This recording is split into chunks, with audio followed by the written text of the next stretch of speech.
Hello to all my wonderful subscribers, disciples, viewers, students, welcome.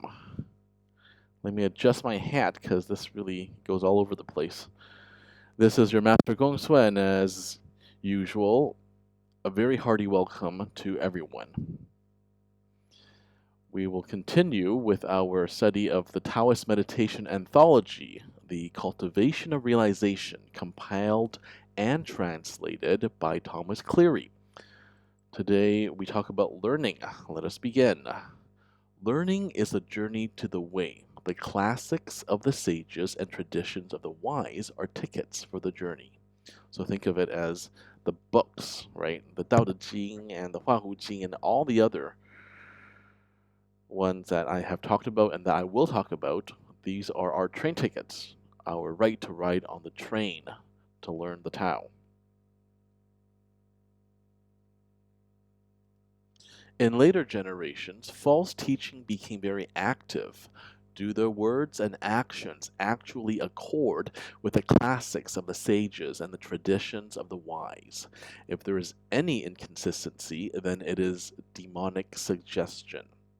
Learners of the way simply must collect their bodies and minds securely. To exercise effort apart from body and mind is not the right way. So certainly it makes sense, right? I mean, the body and mind are related and together. We cannot exercise effort apart from it, right? And we also must train both body and mind. We cannot neglect one for the other. After all, we are all here on this physical material realm for a reason, and we have a body for a reason, right? Okay. Learning the way is not simply a matter of articulating it or even just understanding it. It is absolutely necessary to sweep your own heart clean of all desires for things. Then you will spontaneously harmonize with the way. So, what do we have to do? We have to detach ourselves from material objects, right? And not just material objects like money, but also immaterial, hollow, empty stuff like fame and stuff like that, right? Esteem, social status, right? We cannot harmonize with the way if we want all that. The will to learn the way should be all the firmer if you're poor, all the stronger if you're old.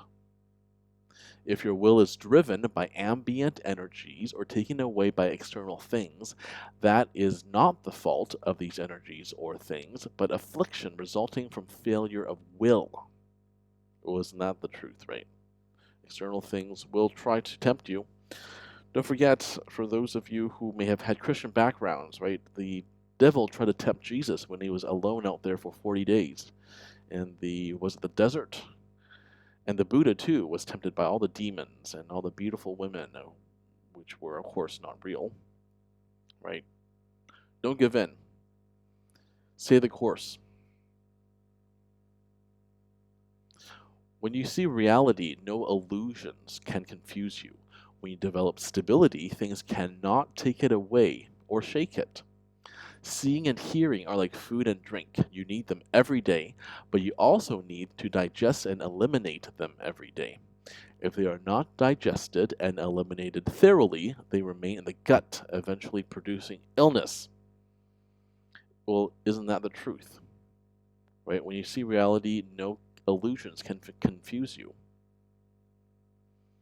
Seeing and hearing must be digested, but also eliminated.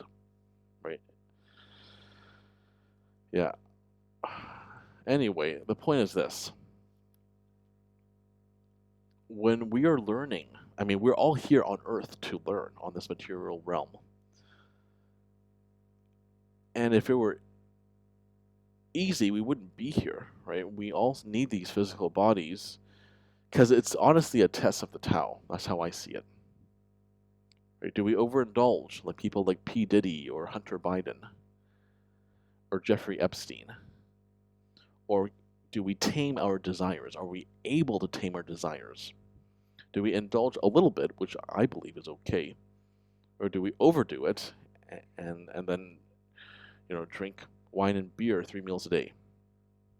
Right? You decide. Is there a difference between that and drinking wine occasionally for social reasons?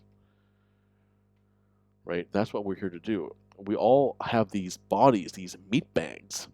As one of my favorite cartoons, Futurama, as Bender says in Futurama, he calls Philip J. Fry a meatbag, right? Are we all in these meat bags for a reason, right? We have these desires. Can these desires be tamed? Can they be controlled? Or will we become the slave of desire? That's something to think about. This has been your Master GongSun as usual. Keep living in alignment with the Tao.